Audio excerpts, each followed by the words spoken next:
The man known to history as Vito Genovese was born on the 21st of November 1897 in the town of Risigliano, less than 20 kilometers from the city of Naples in southern Italy. His father was Frances Felice, or Philippe Genovese, a poor laborer who worked on various sites around Naples during Vito's youth, notably as a construction worker. Vito's mother was Nunziata. She and Felice had 4 children in all, a daughter whose name is not known, and 2 other boys by the names of Michael and Carmine. Vito Genovese's story epitomizes how a small number of young men who were born in Italy in the late 19th century shaped the Italian mafia, or Cosa Nostra, our thing, in the United States for much of the 20th. By the time Genovese was born in 1897, the exodus of people from the Italian peninsula, a phenomenon which characterized the country's history for well over half a century in the late 19th and early 20th centuries, was already well underway. This was part of a larger immigration, which saw tens of millions of Europeans leave the Old World and migrate to the Americas from the 1830s onwards, as industrialization and booming population growth put huge pressure on resources in Europe. Italy experienced tremendous levels of emigration after the unification of the country in the early 1860s.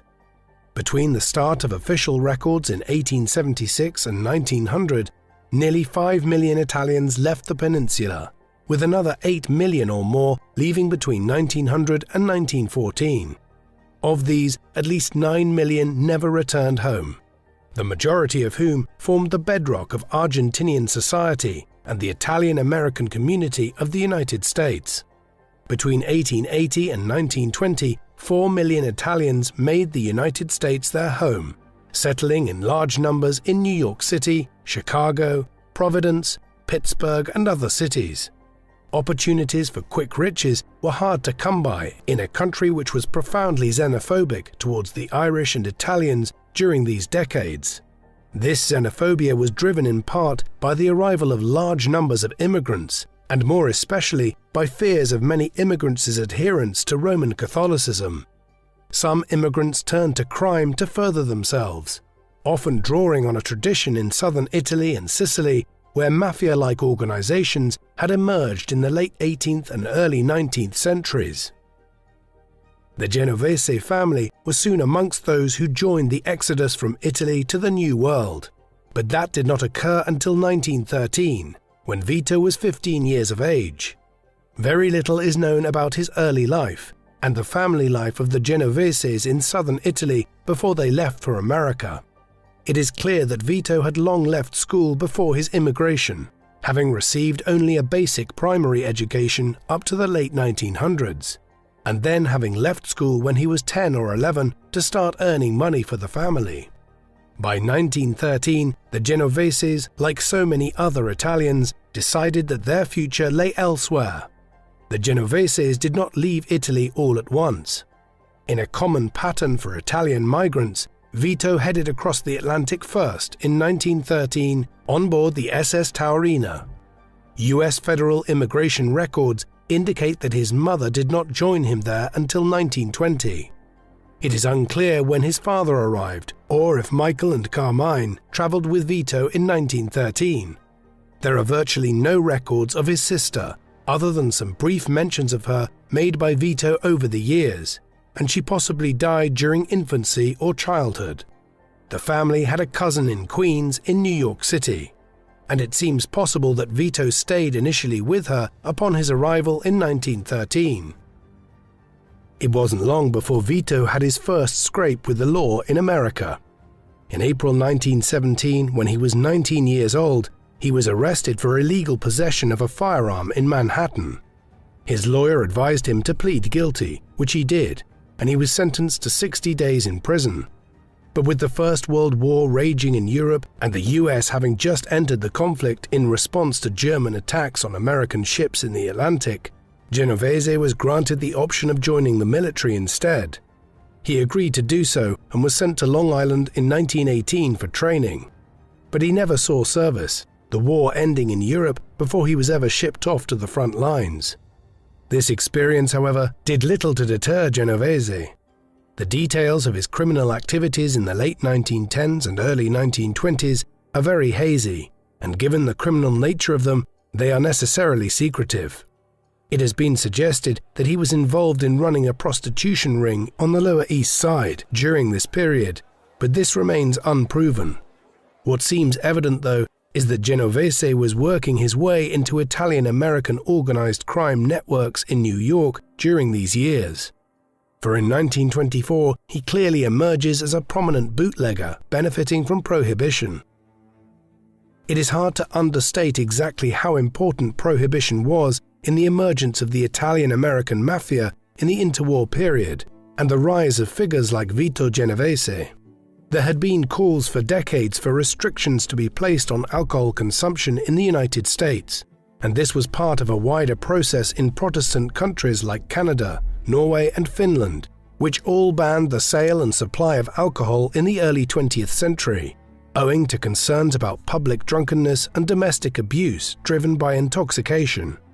In America, Prohibition, which began in January 1920, 1 year after the passage of the 18th Amendment to the US Constitution and the attendant Volstead Act, may have also had a racial undertone, as the ban was driven by American Protestants of British descent, who viewed excessive alcohol consumption as being synonymous with the influx of Italians, Irish and Germans into the country since the middle of the 19th century.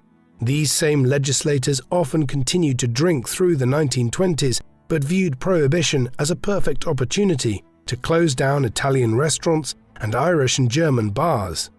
It didn't have the desired effect, instead driving the trade underground, into speakeasies fueled by alcohol supplied by bootleggers, many of whom were Italian or Irish.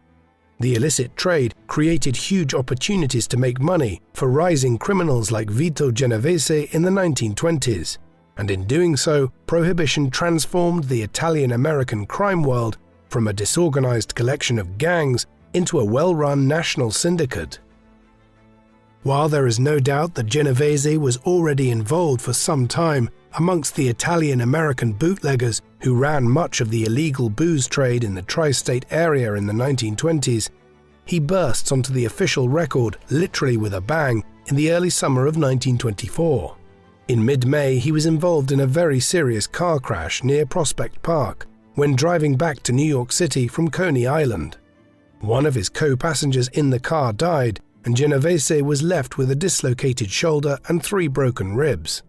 He explained it away to the New York Police Department as a bad car accident, but weapons were found near the scene and the police were convinced that Genovese and his associates in the car had actually been attacked by a group of rival bootleggers who had plowed into the car at speed. It was the first of many police reports filed on Vito from 1924 onwards, some involving him in suspected murder cases, others for gun possession, and on one occasion in July 1926, when he himself was shot in the neck and barely survived. What the NYPD had not yet pieced together was that Genovese, along with numerous other Italian-born criminals, including Charles Lucky Luciano and Francesco Castiglia, better known as Frank Costello, who were all in their 20s or early 30s at the time, were working as part of the bootlegging operations of Joe the Boss Masseria, one of the most powerful Italian-American mafia bosses in New York City in the 1920s. Genovese, Luciano and Costello rose to positions of immense power as a result of Prohibition and the opportunities it afforded them. Indeed, by the late 1920s, Genovese was already a wealthy man. This wasn't just from bootlegging. He was also prominent in a scheme to counterfeit gold certificates based on the dollar at a time when the US was still using the gold standard, where the dollar was tied to gold reserves. This, rather than their bootlegging operations, was what concerned many federal authorities in Washington, D.C. about the Italian mafia. Genovese was nearly indicted for his activity in 1930. However, the case was dismissed for a lack of concrete evidence. Jail wasn't the only risk he faced, as the car incident in 1924 and the bullet wound he suffered in the neck in 1926 indicated. The 1920s were also a bloody time in the history of the mafia. Genovese and his associates were active in shooting rivals while being shot at. In February 1930, for instance, around the time that the federal police were trying to indict him on counterfeiting charges, Genovese was involved in the murder of Gaetano Reina, an associate who had recently abandoned Masseria and gone to work for Salvatore Maranzano, the head of the Castellammarese crime family, which had been expanding its operations out of its base in Brooklyn. Reina was shot from close range with a double-barrel shotgun after leaving his mistress's apartment in the Bronx. It was widely believed that Genovese was one of the two men who ambushed and killed him. The murder of Reina led to an all-out turf war between Masseria and his crew, which included Genovese, Luciano and Costello, with Maranzano and his associates, one which would drag on for over a year between Reina's murder in February 1930 through to April 1931. It is known as the Castellammarese War, after the town of Castellammarese del Golfo, a port town in Sicily where Maranzano and several of his crew members hailed from originally. The war resulted in a series of tit-for-tat murders, with hostilities extending beyond New York and the tri-state area to other cities like Chicago, where the respective families involved had ties to other crews or crime families. By the end of 1930, the tide had turned against Masseria. Seeing the writing on the wall, Genovese and Luciano made contact with Maranzano and agreed to turn on Masseria if Maranzano then ended the war and shared power in New York with them. He agreed, and on the 15th of April 1931, at the Nuova Villa Tamaro, a Coney Island restaurant, Luciano, Genovese and a number of their associates, including Benjamin Bugsy Siegel, gunned down Masseria. Genovese led the handful of individuals inside who killed their former employer. The event partially inspired the murder scene in the first Godfather film, as Luciano excused himself to go to the toilet before Genovese, Siegel and the others burst in to open fire on Masseria's table. With his death, the Castellammarese War came to an end. Masseria's murder simply brought one period of conflict to an end and created a new problem. With the Castellammarese War over, Maranzano called a meeting of many of the bosses of the New York crime outfits at Wappingers Falls in New York State. There he informed them that the Italian-American mafia in New York and surrounding areas was to be run henceforth by the 5 families or outfits, who would be headed by himself, Luciano, Giuseppe Profaci, Thomas Galliano and Vincent Mangano. This concept of the 5 families is a concept which has endured long after the Prohibition era.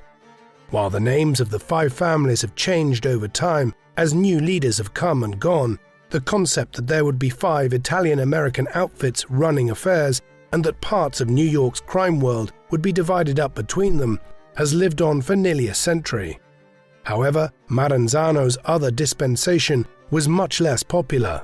He also informed those gathered at Wappingers Falls that he was now the capo di tutti capi, the boss of bosses, and that each family would pay tribute to him accordingly. This met with immediate resentment, which Maranzano was now more aware of.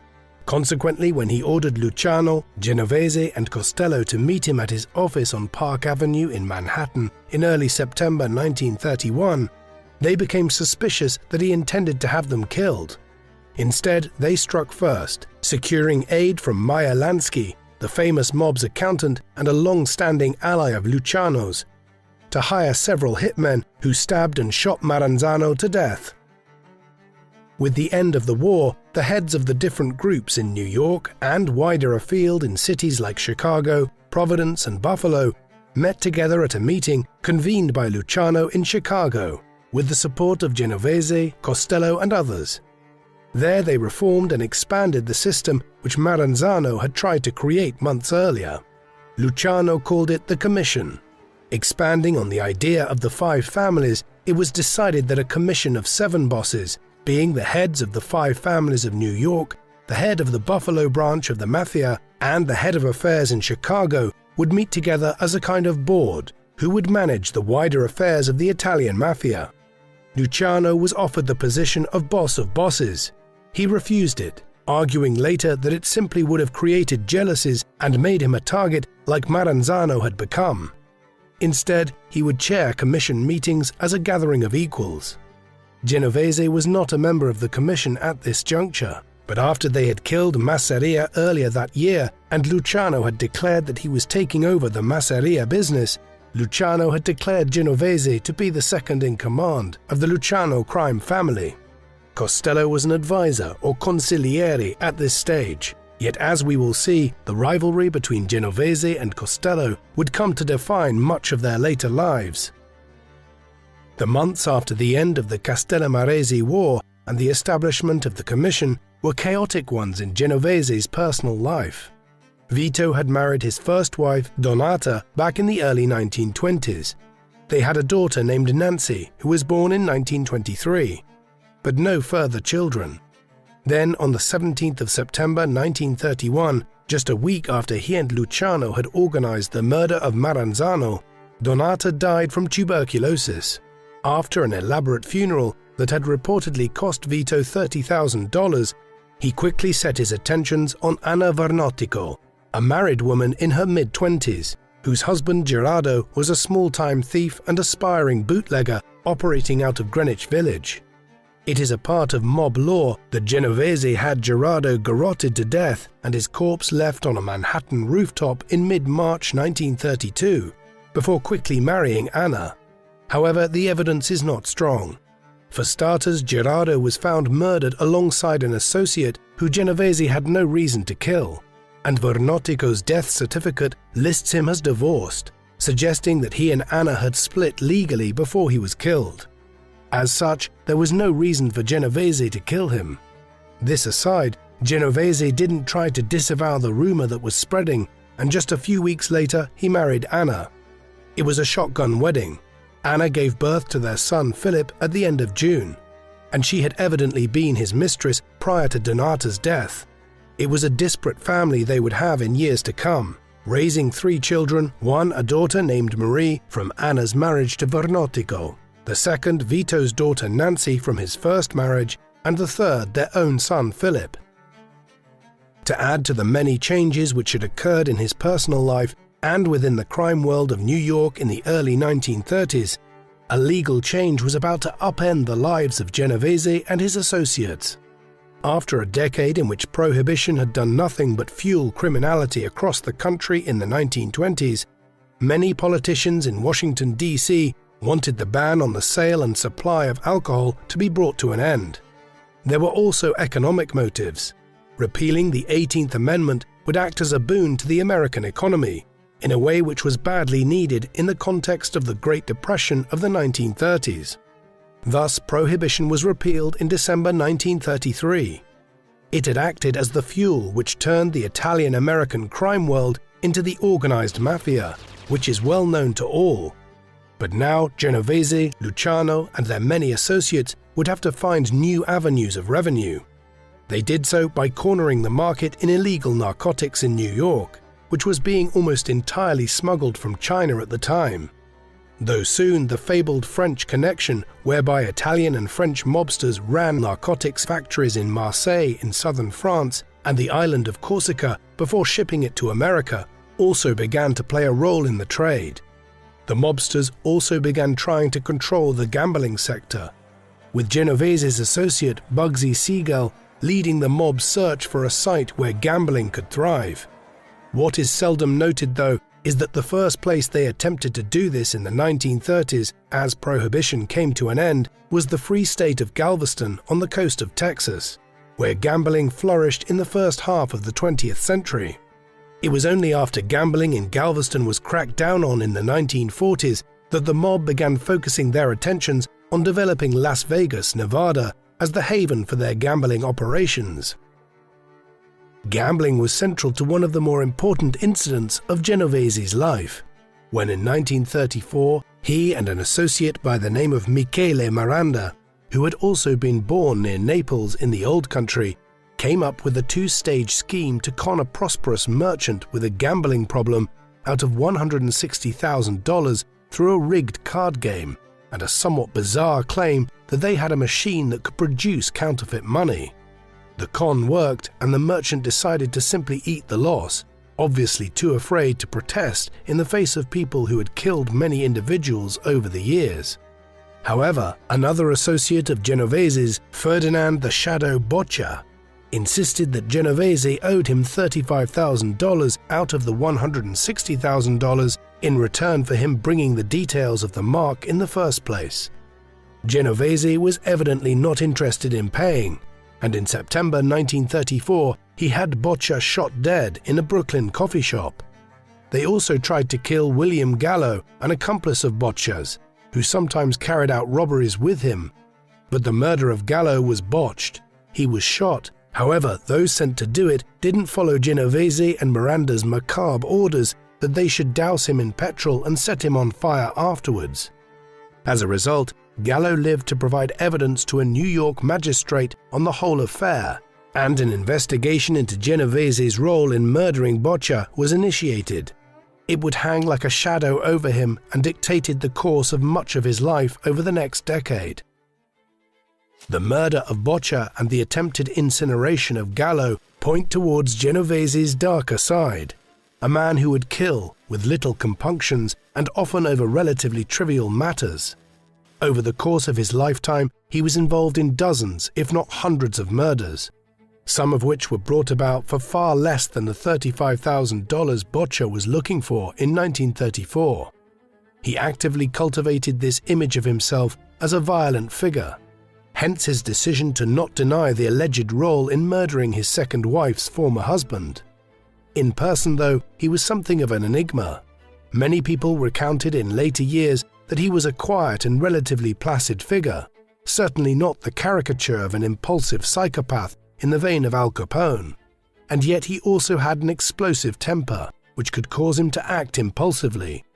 It was this temper which would lead him to make a series of disastrous decisions in later years, which alienated his former allies and had immense consequences not only for himself, but for the entire Italian-American mafia. In the mid-1930s, the heat surrounding the murder of Boccia died down after a few weeks, and it became clear that the police didn't have enough evidence to charge him with the murder.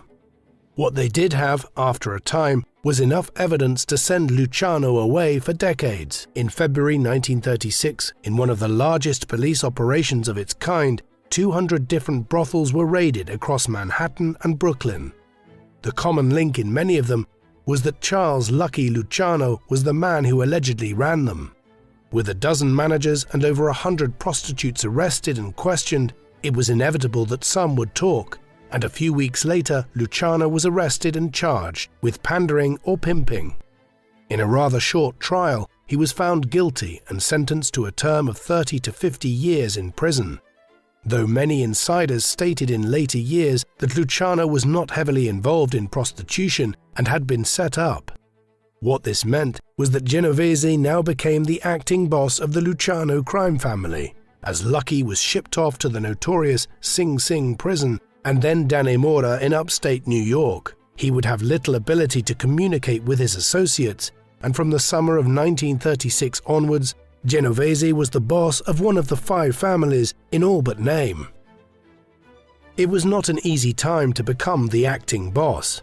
The New York Special Prosecutor Thomas E. Dewey, who had led the investigation and conviction of Luciano, was determined to root out the mob's influence in New York, particularly its growing associations with the Tammany Hall political machine, which had controlled much of the city's politics since the middle of the 19th century. Genovese tried to avoid entanglement with Dewey's ongoing investigations by basing himself out of New Jersey and thus beyond Dewey's jurisdiction. Nevertheless, Dewey pressed ahead, and within months of taking over from Luciano, Vito was publicly named by him as a senior member of the mob, leading to pictures of him appearing widely in the New York newspapers. The first time he was thrust into the media spotlight to such an extent. Wary of the legal net closing in on him, as well as the ongoing investigations into the Boccia murder, and looking to avoid being locked up for decades like Luciano, Genovese decided to make himself scarce.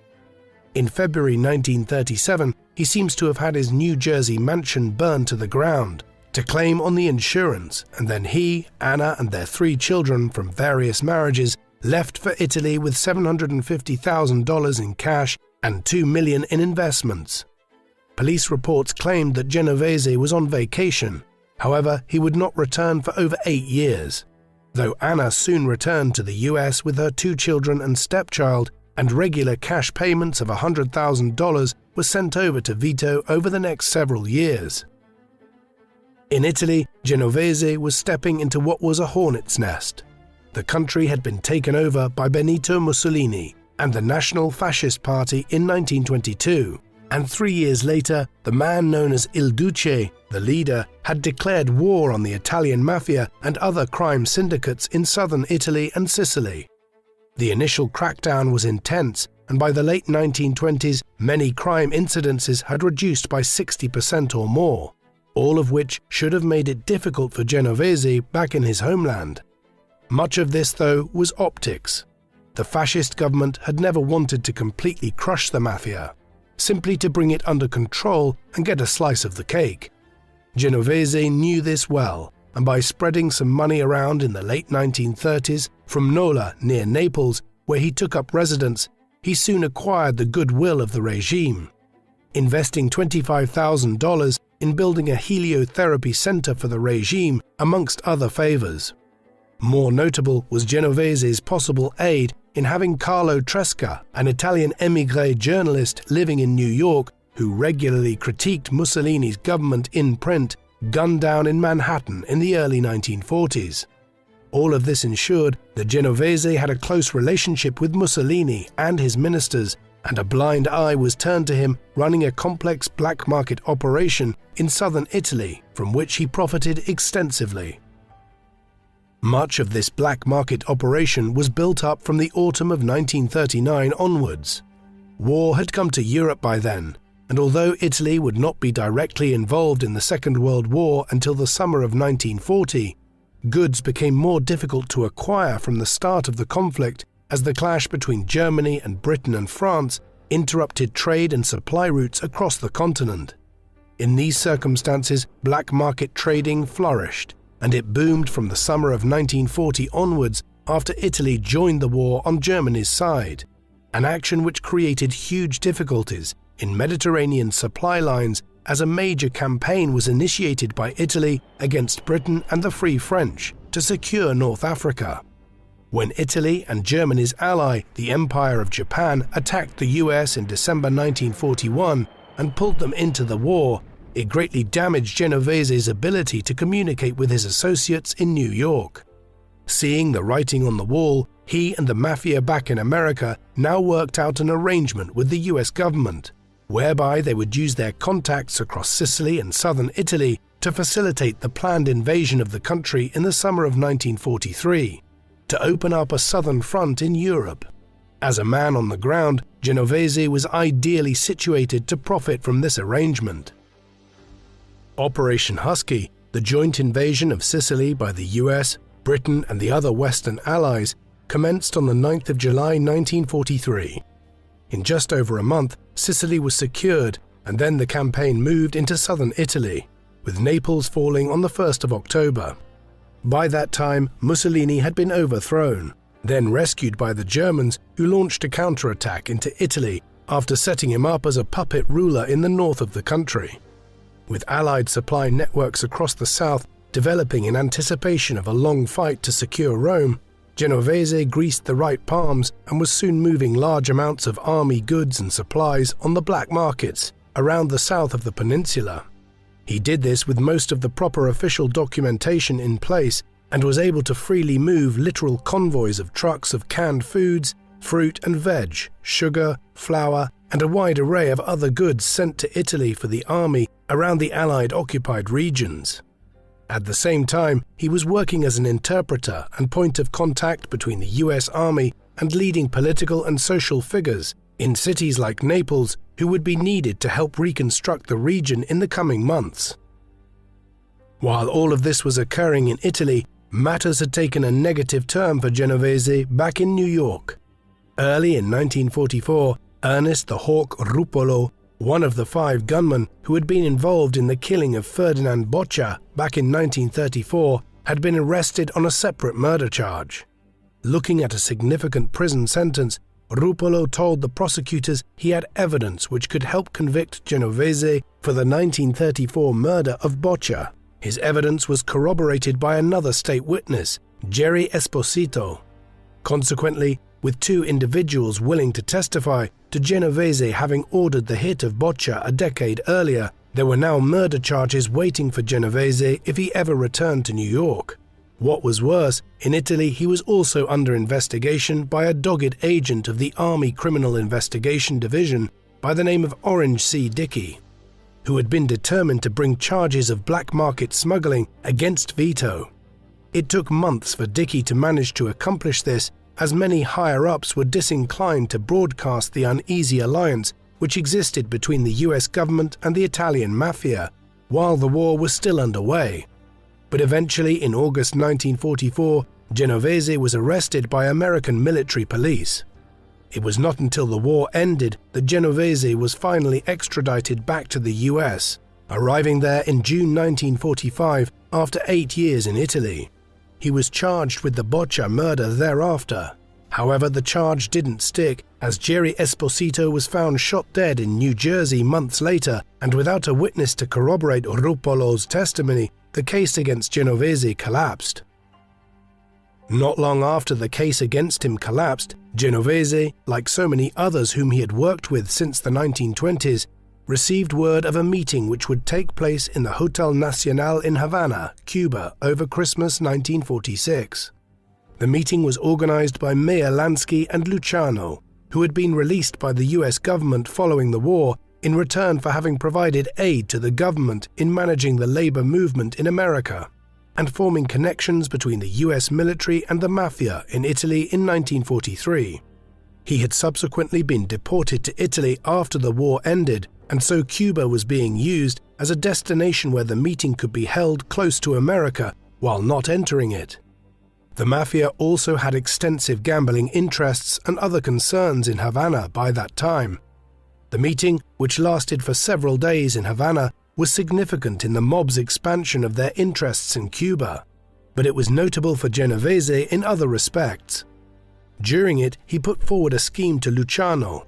Frank Costello was now the acting head of the Luciano crime family in New York, and had been since Genovese fled to Italy back in 1937. In an effort to undercut him, Genovese proposed that Luciano should claim the long-dormant title of Boss of Bosses, and then appoint Vito as the acting boss in Lucky's absence from America. Luciano did not respond well. He angrily told Genovese that he had turned down the title back in 1931 when it was offered to him, and he had no intention of taking it now. Costello would remain acting head of the family, and he didn't want to hear about the idea ever again. Despite Luciano's best efforts to intimidate Genovese into backing down and avoiding a power struggle at the top of the family in New York, in years to come, the rivalry between Costello and Genovese for control of the Luciano crime family would re-emerge. In the immediate aftermath of both his return to America and the collapse of the Boccia case, Vito's primary concern was to build his interests back up while keeping a low profile at the same time. He rarely appeared in the newspaper for the remainder of the 1940s, only doing so when a journalist brought up the collapse of the Boccia case every now and then. Similarly, his business interests, to any outside observer, seemed pedestrian. These included running freight companies in New York and the Lower West Side Colonial Trading Company, which dealt in processing waste rags and paper. While these acted as a good cover, his business in the 1940s and into the early 1950s included a large role in gambling and the Italian lottery, as well as running bars and brothels. The NYPD were also anxious to tie him to the city's narcotics trade, yet this was difficult to do. In the post-war era, many mob bosses in New York and elsewhere were reticent about involving themselves too openly or heavily in the narcotics trade, wary of how easy it was to get arrested for this and how steep the prison sentences were.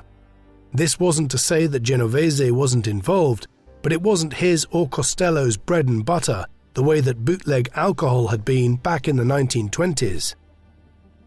Genovese once again made front pages of New York newspapers in the early 1950s, owing to an unexpected source of controversy, his wife Anna. His years away in Italy had seen him and his wife Anna drift apart. She had begun operating a number of gay and lesbian clubs and bars in New York while he was in exile, and there were rumors of infidelity, specifically with other women. Now, in October 1950, the New York Daily News reported that Anna had petitioned the courts for a large amount of financial support from Vito, claiming he had deserted her in 1948 and wasn't providing sufficient income to her and their son, who was still a teenager.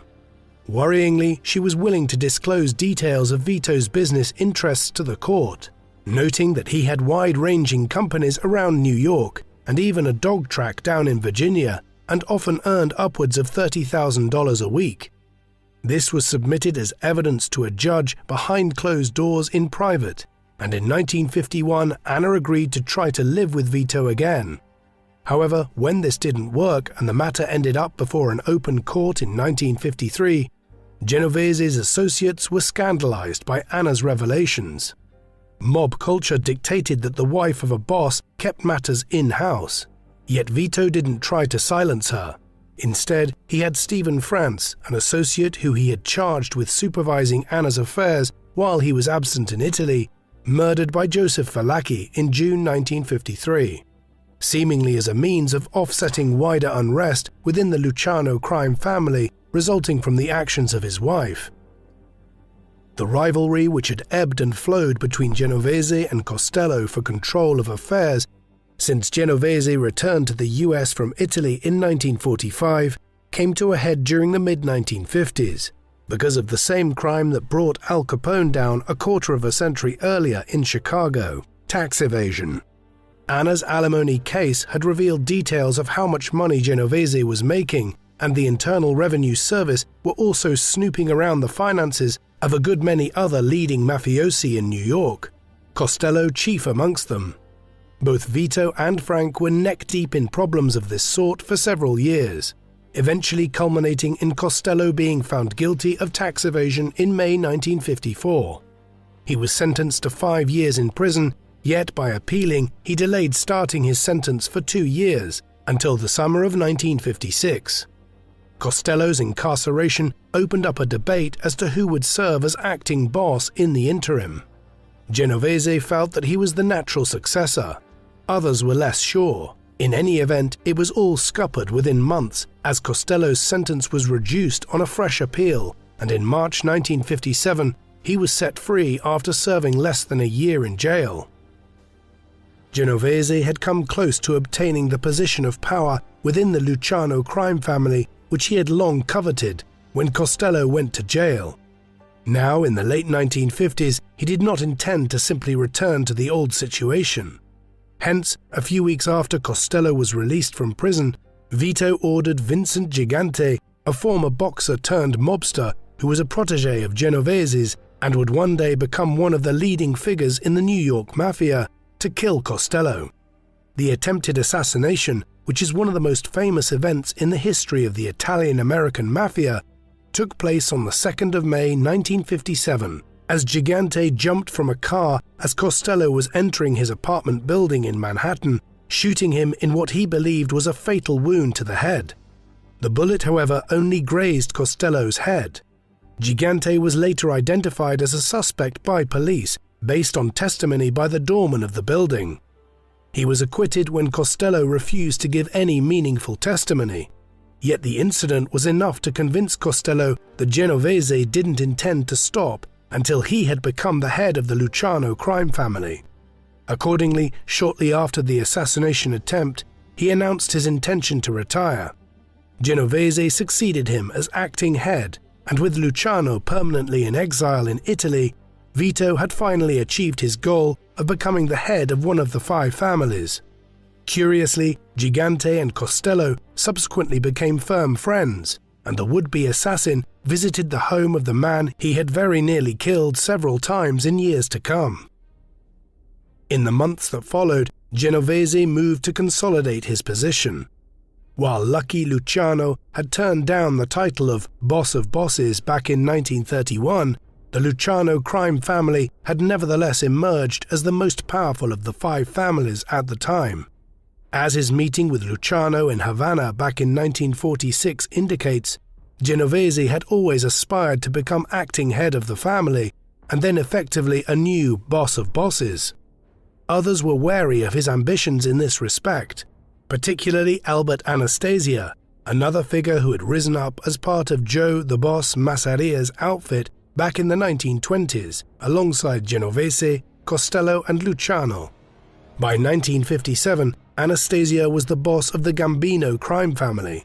He had a reputation for erratic behavior and an overpropensity for murdering people, which had led him to be variously called the Mad Hatter and the Lord High Executioner. Fearing that Anastasia would react to his ousting of Costello, Genovese ordered his death in October 1957. The 2 gunmen who were charged with the task were more thorough than Gigante had been with Costello, unloading a plethora of bullets into Anastasia in a barbershop on 7th Avenue on the 25th of October 1957. With this, for an all too fleeting period, Genovese became the most powerful mafia boss in New York City. With Anastasia dead, Genovese moved to consolidate his position and have it acknowledged by the other heads of not just the New York families, but the leaders of numerous other branches of Cosa Nostra throughout the United States. Accordingly, he organized a national meeting to be held at the home of Joseph the Barber Barbara in Appalachin, in upstate New York, on the 14th of November 1957, just 3 weeks after Anastasia was killed. The meeting was largely held for the purposes of Genovese being acknowledged as head of what was now being transformed from the Luciano crime family into the Genovese crime family. Genovese was aware that there were numerous capos of crews in the Gambino crime family and elsewhere that were not happy with the murder of Anastasia and were considering going to war with him. Beyond this, the meeting was also to be one of the largest gatherings of the heads of the Italian-American mob during the 20th century, and it was intended that a wide array of other business issues would be discussed, including the growing Marxist revolution in Cuba and the threat it posed to the mafia's interests there, while things as seemingly mundane as the mafia's control over the garment industry on the East Coast were also scheduled for debate. None of this would ever be achieved. Barbara's house in Appalachin had been under surveillance for some time prior to the meeting, and as dozens of expensive cars began arriving and parking in the area on the morning of the 14th of November, it became apparent that something out of the ordinary was occurring there. As the police investigated further and called in reinforcements, roadblocks were set up on the roads leading away from Barbara's house.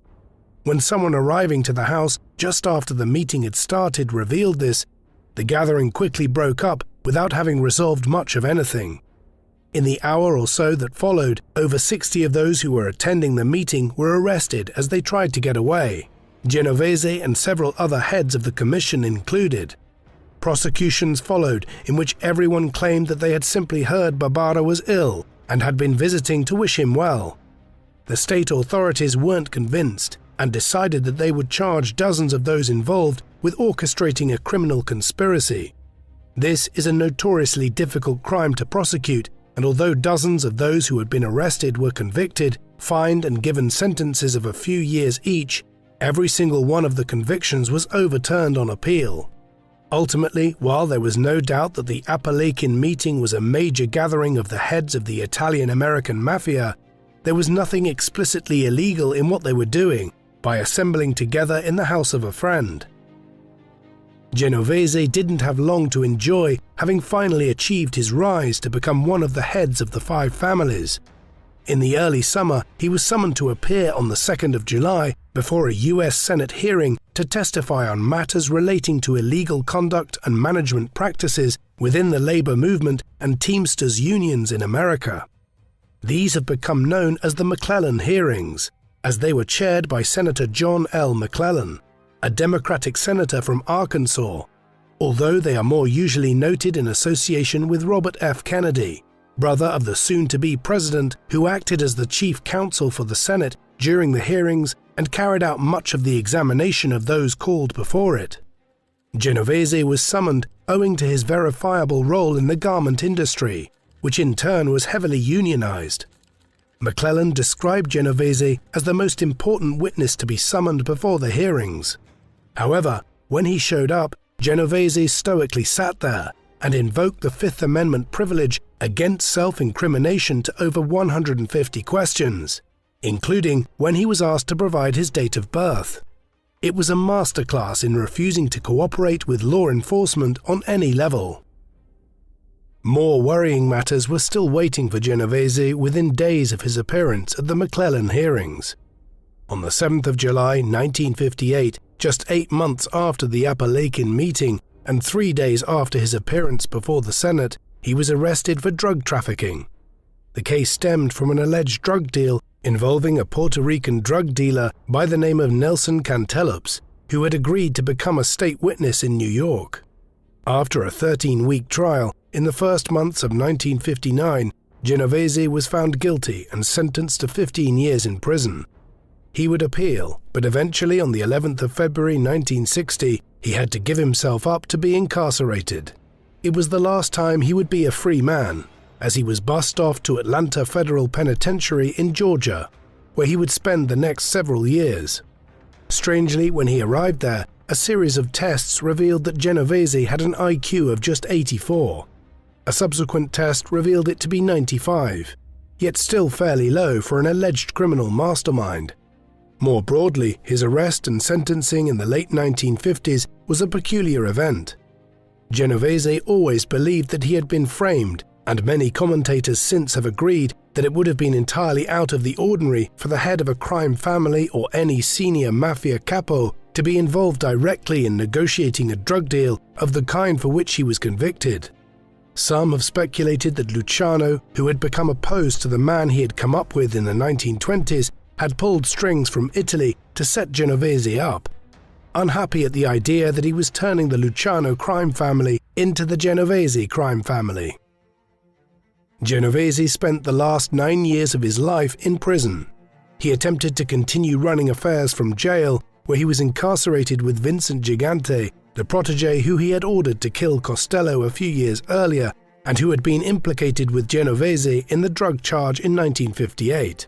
Indeed, he was imprisoned in Atlanta with numerous other associates, including Joseph Vallacchi, the mobster Genovese had hired to kill Stephen Franz, the man who had been monitoring his wife Anna's actions while he was in Italy. Vallacchi was a man who was mistrusted for numerous reasons by Genovese and several others. While in Atlanta, he became increasingly paranoid that he was going to be killed, and when he was indicted on a further charge in 1962, he decided to turn state's witness. What followed in 1963, in appearances before the McClellan hearings, which were still running 5 years after Genovese had been summoned before the same committee, was some of the most explosive evidence ever provided about the Italian-American mafia. Testimony in which Vallacchi provided information on the existence of Cosa Nostra and how it had developed going all the way back to the 1920s. Vallacchi having fought with Salvatore Maranzano in the Castellammarese War back in the early 1930s and being a first-hand witness to events stretching all the way back to Prohibition. Vallacchi claimed that Genovese was effectively the boss of bosses and was running 3 branches of Cosa Nostra from Atlanta. However, little did he know that this was no longer the case. Vito had been transferred from Atlanta to a penitentiary in Leavenworth in Kansas by then, authorities being unhappy with the fact that he was running his own fiefdom within the prison in Atlanta. Here he was effectively cut off from running affairs, and after he obtained early parole for his own sentence, Vincent Gigante and numerous others would gradually begin running the Genovese crime family in New York in an unofficial capacity from the mid-1960s onwards. In Kansas, Genovese was an increasingly decrepit figure, suffering from a combination of emphysema, heart problems, and bladder cancer. A heavy smoker all his life, prison reports from 1967 stated that he was old beyond his 70 years. By January 1969, he could barely walk without becoming short of breath. He was moved to a medical center for prisoners in Springfield, Missouri. However, little could be done to treat his conditions, and after suffering a further pulmonary embolism, he died in the very early hours of the 14th of February 1969. Police and journalists had expected a lavish funeral for the man who had aspired and to some extent become the boss of bosses. Yet when it was held 3 days after he died, just over 100 people attended, a figure which would have been substantially lower had dozens of pupils from the school where Vito's daughter Nancy was a teacher not been in attendance. No eulogies were given, and he was buried afterwards in Queens in a family plot. Though neither he nor anyone else in the Italian mafia could have been aware of it at the time, in retrospect, the period around when Vito Genovese died in the late 1960s was the beginning of the end of the golden age of Cosa Nostra, our thing in the United States. There was a growing commitment around this time within political circles and law enforcement, especially following Valachi's testimony before the Senate in 1963 to crack down on organized crime out of concerns that with its control of the unions, the construction industry and many utilities, as well as its grip on Las Vegas and the illegal drug trade in dozens of cities, it had become far too powerful. Beginning in the 1970s, huge amounts of resources were pumped into combating the mob in cities like New York, Chicago, Kansas City and Las Vegas. These bore fruit in the 1980s, and that decade saw the mafia's stranglehold on Las Vegas's gambling and hospitality sectors come to an end. While the imposition of ever greater sentences for drug trafficking and distribution led to more and more former mafia associates turning state's evidence to avoid large prison sentences. Even John Gotti, the famed head of the Gambino crime family in New York, who earned the sobriquet the Teflon Don in the 1980s for his ability to be acquitted time after time when arrested and sent for trial, was eventually convicted on murder charges and sentenced to life in prison in 1992. The mafia is alive and well in the United States today, but its power and influence is minuscule compared to what it used to be. Vito Genovese in many ways was responsible for some of the decline of the mafia in the 1970s and 1980s. He rose up in the 1920s as part of a group of Italian-born criminals who had moved in their childhood years to New York City. This second generation of mafiosi in the Big Apple included some of the most significant figures in the history of the Italian mafia in America. Individuals like Genovese, Luciano, Costello and some of their associates in the Jewish American crime world like Bugsy Siegel and Meyer Lansky.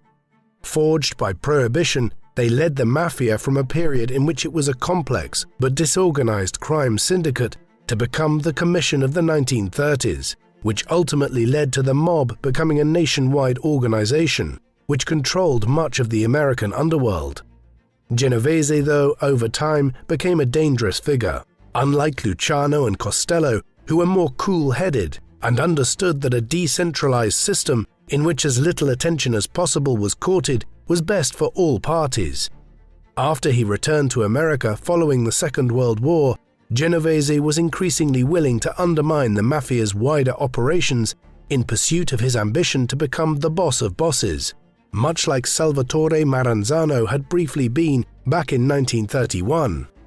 Ultimately, his efforts to do so in the 1950s were his own undoing and contributed to the process whereby the US government began to attack the mafia in a much more concerted fashion. What do you think of Vito Genovese? Did he ultimately initiate the decline of the Italian mafia through his overly aggressive and inflammatory actions to achieve power? Please let us know in the comment section. And in the meantime, thank you very much for watching.